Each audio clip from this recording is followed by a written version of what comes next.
Hey everyone, welcome back to the 11th episode of the Unspoken. We are here to discuss everything not discussed surrounding transplant and donation. I'm super excited to be back. If you haven't already, hit that follow or subscribe button. Please do so. It helps us keep great guests coming on the podcast discussing really important topics. So up today, a little different. We have the man himself, Chris Klug, who started the foundation back in 2003 after receiving a life-saving liver transplant.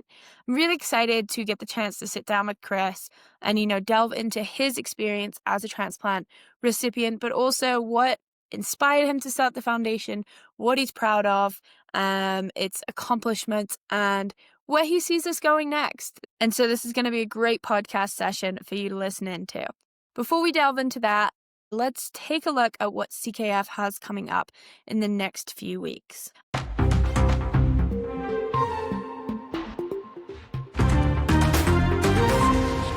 I'm going to start things with Chris's favorite event of the year, Summit for Life. So Summit is our nighttime uphill on Aspen Mountain on December 6th, and it is going to be celebrating its 20th year this year. So if you haven't already signed up to hike up the hill with us, please do so. It is all about raising awareness and raising funds to eliminate the wait for a transplant. Over 500 athletes will head up the hill. We will also have a big party at the top. And for those who don't want to hike up, you can also gondola ride with me. So make sure that you sign up today as we anticipate this event selling out quickly. Next, our back to school campaign is still happening. Make sure if you haven't already signed up your classroom or your kids' classroom, please do so. This is a great way to educate them about the importance of registering as a donor. There are options for elementary, middle, and high school students. So you can do that through our website at chrisklugfoundation.org/donor-dudes. Finally, Thanksgiving is nearly upon us. It is the season of giving. And with that, we hope that you will join us in sharing why you are thankful for organ, eye, and tissue donation. CKF is going to be putting together a little reel of all the reasons our ambassadors, our staff, and our board members are grateful to the gift of life. So if you want to be a part of that highlight reel, please send us a video or hashtag share it on social media and hashtag give thanks, give life, and tag CKF. That is it for today's update. We have so many more cool things coming out. Always check out our newsletters, follow us on social media, or check out our website to learn more. Without further ado, I'm going to bring Chris on. Thanks for tuning in again. I'm super excited to have you on, Chris, and Jesse's going to join us for this conversation as well. So we have the whole crew here. Thank you, everybody. Everybody sort of knows or a lot of people know your story, but I think it's always really special hearing it from you, and sort of hearing those intricacies that maybe other people, when they retell it, miss out. So I want to have you sort of share your story in your own words. Well, thanks, Hannah, and thanks, Jesse, for having me on the podcast and letting me share my story. Let me first start by saying, I'm happy to be here 25 years later. July 28th, I celebrated my 25th anniversary since my life-saving liver transplant, and it's been an amazing ride and really a second chance at life. And they talk about in the work that we all do as CKF, the gift of life, and it truly is that. And you feel an incredible responsibility to not just to feel obligated to give back, but to really want to give back. And it's such an inspiring and humbling gift that's motivated me to partner with you guys and create this organization and all the work that we do. And very grateful for that. And my hat's off to you guys for everything you're doing and just really proud of the work that we get to do with CKF. As you know, I've been a lifelong board sport enthusiast and athlete, and it started with skateboarding really early on, and that led me to snowboarding in the early 80s. I saw the first snowboard and I said, that's skateboarding on snow. I've got to try it. And I did, and I just fell in love with standing sideways. And here I am now, 52 years old and started snowboarding when I was 9, 10 years old and been doing board sports my whole life. And I still love it. We're going to go to Maui for Thanksgiving, and I'm just dreaming about riding my wing foils and kite surfboards. And it's like I'm still 10 years old learning how to snowboard. And, it's neat. Really enjoy waterboard sports, kiting, winging, foiling, surfing. And even at 52 years old, learning something new. It's like when I started snowboarding.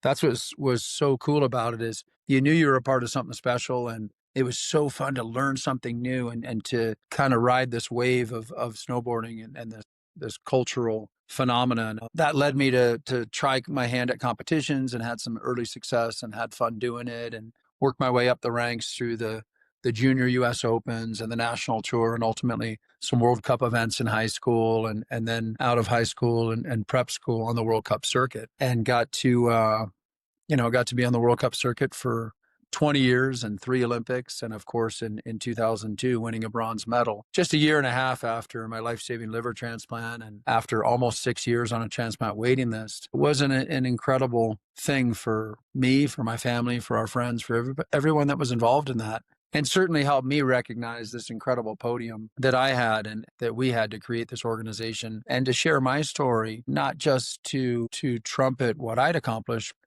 really to share this message about organ donation awareness and education, but also to let the whole world know what's possible after a transplant and hopefully inspire a lot of people along the way that you can do it too. Doesn't mean there aren't some bumps in the road. Doesn't mean there aren't some challenges or perhaps some adversity getting through some of those medical challenges. And certainly the waiting list is really tough. I mean, that's a tough place to be.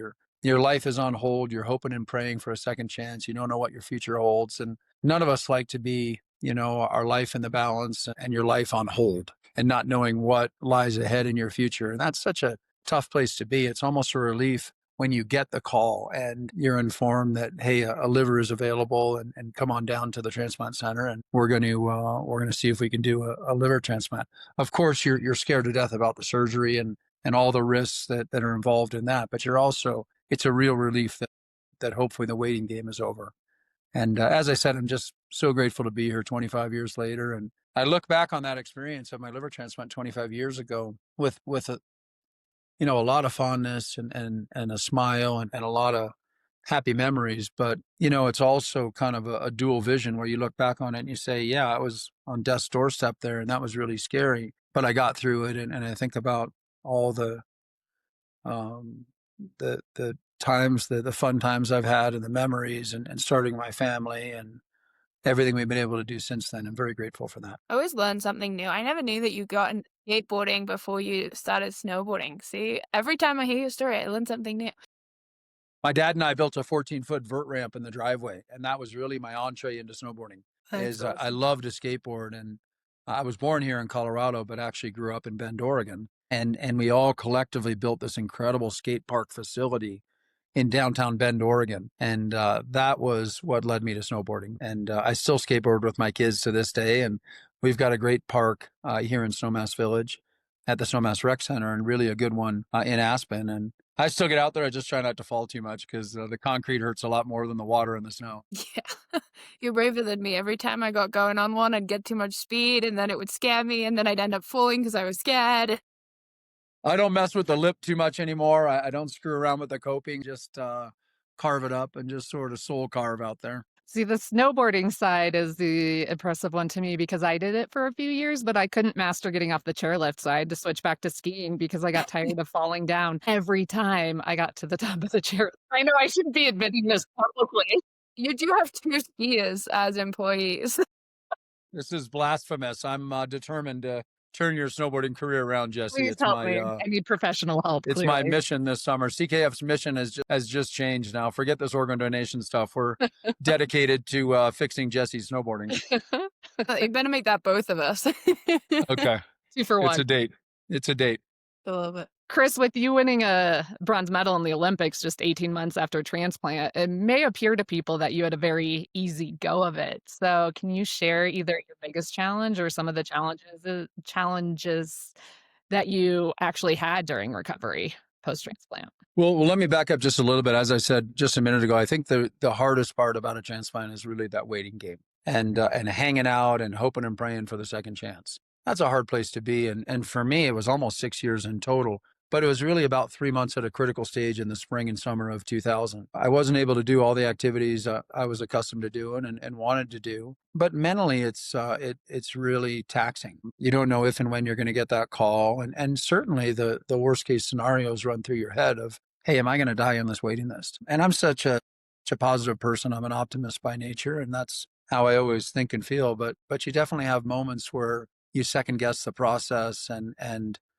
wonder if you're going to get through that, if and when you're ever going to get the call. And so I'd say that's the hardest part. And together with the mental challenges and maintaining your confidence and your optimism, each week or each month, your health is kind of deteriorating. And by the end, I was jaundiced, and I just wanted to like scratch, a hole through my skin. Everything was itching. My liver was failing. I was starting to turn yellow. I had no appetite. I'd lost almost 40 pounds. And my health was going downhill fast. And I couldn't go out on my mountain bike. And I went to the gym and I would just talk to my friends because I didn't have enough energy to work out. And those were tough times. And so when I did get that new liver, when I woke up 8 hours after the surgery on 7 West at the old University Hospital on Colorado Boulevard in Denver, I say this, but I really mean it. It felt like a new engine got dropped in me. And I knew right then and there, I was like, oh, that's how it's supposed to feel. And I knew, hey, I'm going to make it back from this. But there were also, some real periods of adjustment, and also a few scary moments post-transplant. I hung out in Denver for about 3 weeks, and I had a great transplant team. They said, listen, just walk. So we walked to the Broncos practice.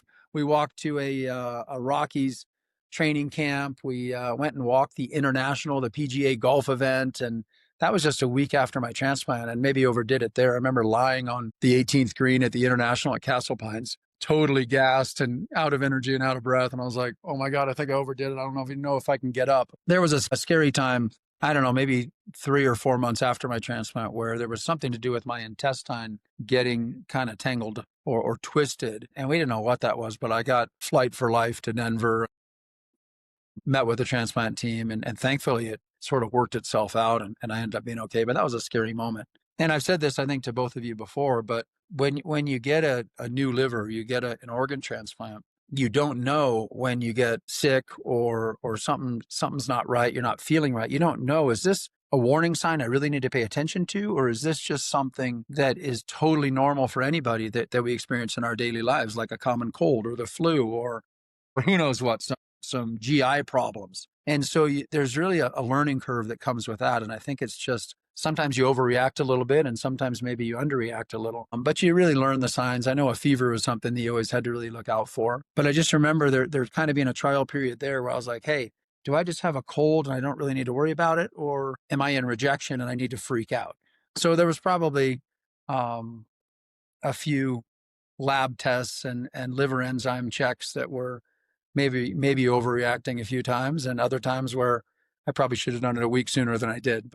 I'm still here. And one of the neat things, as you both know, I always share a little more than I probably should. I've surfed and kiteboarded and snowboarded all over the world, and in many third world countries where water and food isn't always as sure a bet as you would like. And so consequently, I've had, Giardia and Salmonella and E. coli and all of these things, and COVID multiple times. And I've gotten through it all. And I only share that to help my, brothers and sisters in the transplant community that I've pushed the envelope a lot and bounced back from it all. And most recently, a meniscus repair and stem cells and exosomes and all of that, and bounced back from that too. And so I think the biggest thing now at 52 years old, it just takes a little longer to heal than when I was 18 years old. And it's got nothing to do with the liver transplant. It's just playing hard for 50 years, but still here. And to some degree, maybe not as healthy and strong as I've ever been in my life, more so because I'm 50 years old than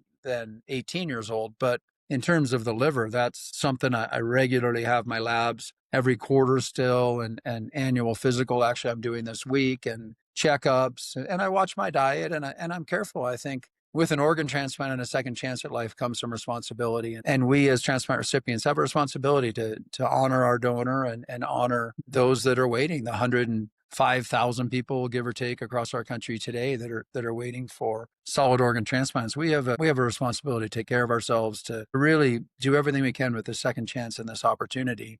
And that includes watching our health and paying attention. That's awesome. Thanks, Chris. That was you bet. Great response. Long-winded answer to your question, but you get me talking, it's hard. I love it. We knew once we got Chris talking, it was going to keep going.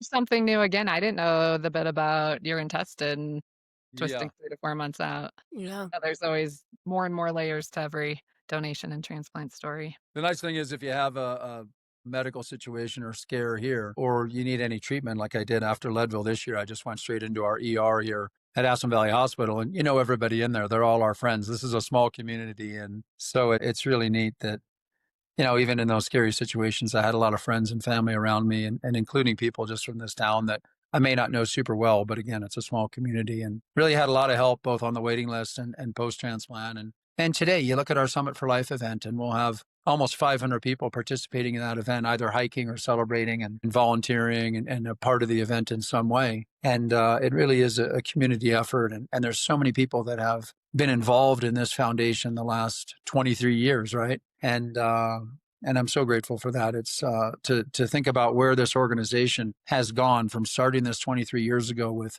$3,000 out of my pocket, not knowing what the heck a 501c3 or really anything about nonprofit organizations and charity and nonprofit governance, and surrounding myself with passionate, really smart people like the two of you and our friend Richard and our amazing volunteer board. And it's been an amazing ride. And I love my real estate business. I'm passionate about hiking and biking and mountaineering and every board sport that allows me to stand sideways on water or snow. But this is my life's mission. And this is what I'm most passionate about is changing the landscape of organ donation in our country. And frankly, around the world. We're really focused in the US, but Jesse just ran the Sydney Marathon, and our friend Coach D ran in Berlin. And heck, we'll get this message out there everywhere. But our focus here in this country is changing the landscape, eliminating the wait for the 100,000+ people waiting today, and letting every single person know out there that, hey, you can win Olympic medals after an organ transplant. You can do great things, and you can be healthier and stronger than you ever were before your transplant. And I really believe that. Yeah. That leaves me perfectly into the next question. Good. Thank Done, you. Chris. Well done.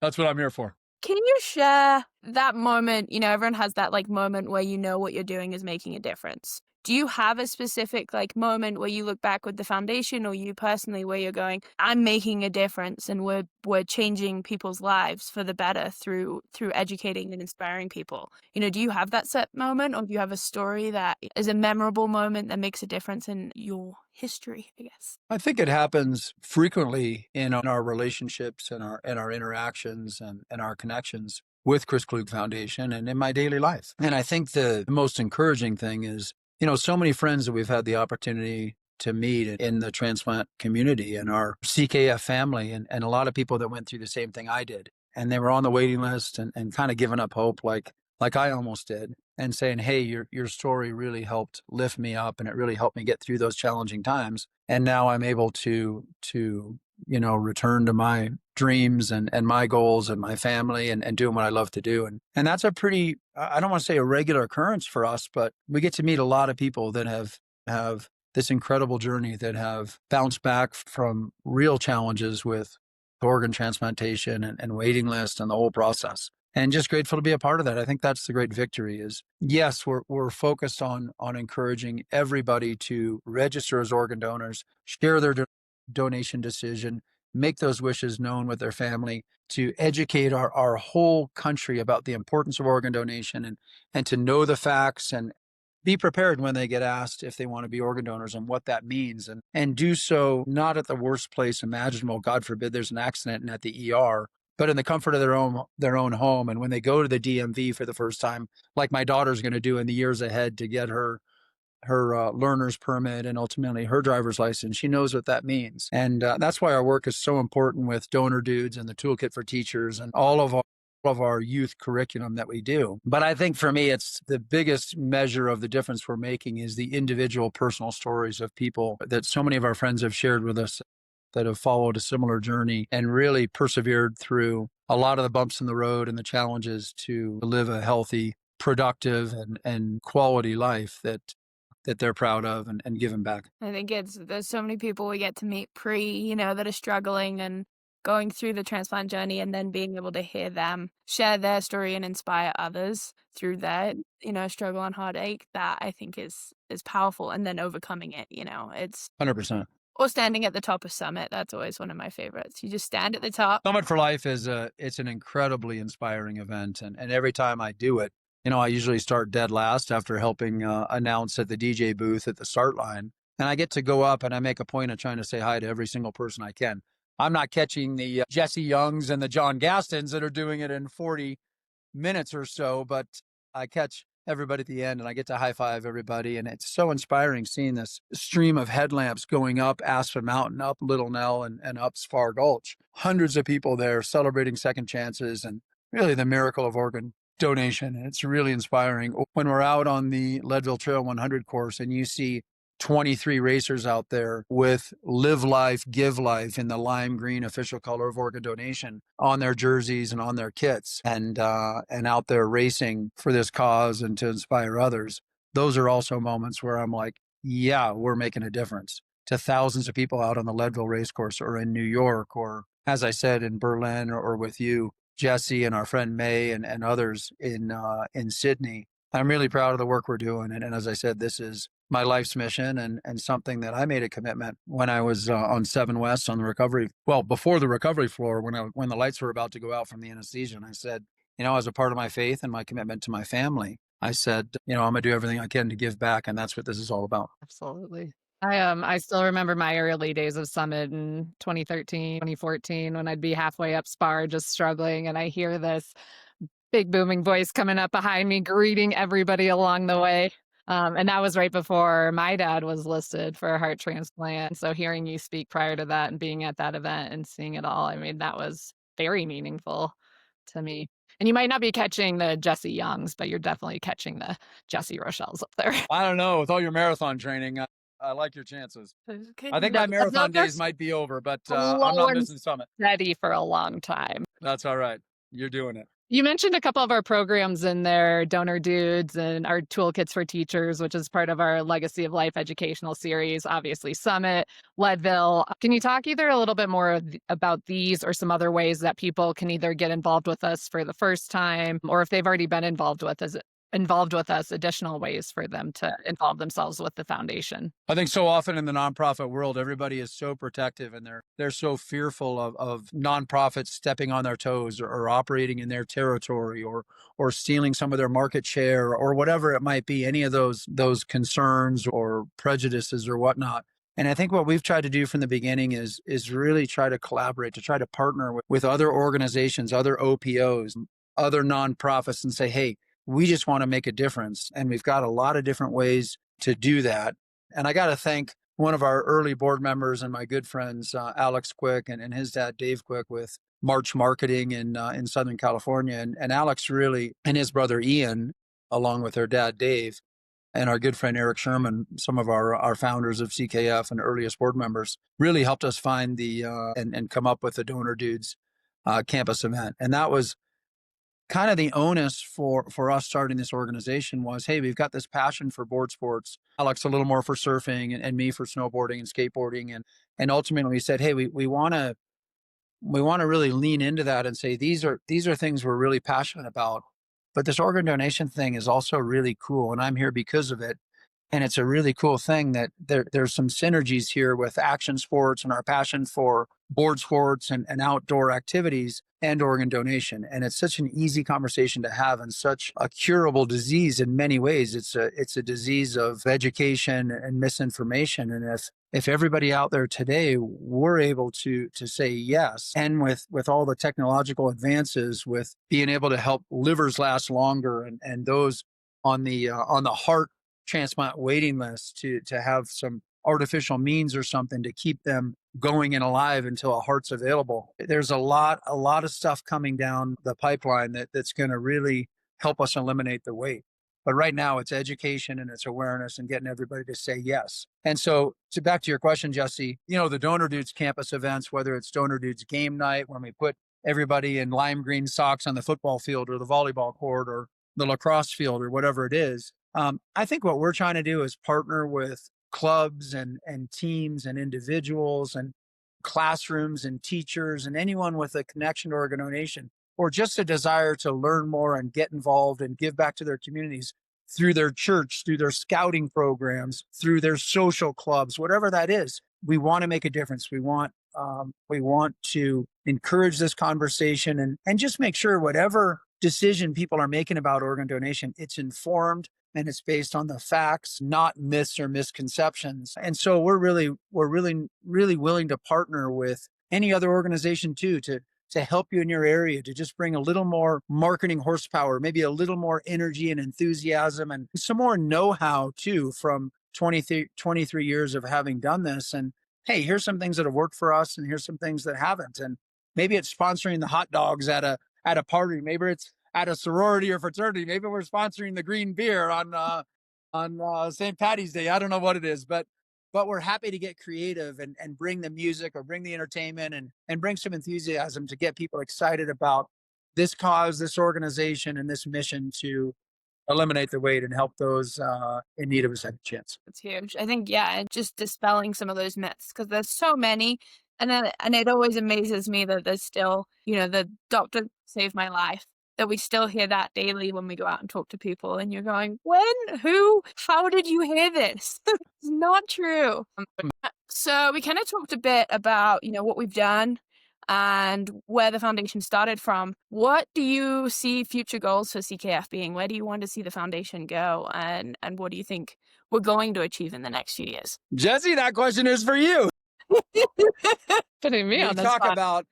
Talk about eliminating the weight, and it's not just a hashtag. I think, where would I like to see us go in the future? I'd like to see us be only in the inspiration business. I'd like to see us truly eliminate the weight, and there not be a need for us to continually educate our whole population about the importance of organ donation, the importance of knowing the facts and sharing your decision and documenting that donor decision. I'd like to see us get to a point where it's just inspiration and what's possible after a transplant. And I think there's so many challenges out there, and our political environment is so divisive. And this is truly one thing where we can all come together. It's apolitical, it's a-religious, meaning that most all major religions support organ donation, and both main political parties in our country and lots of other political viewpoints.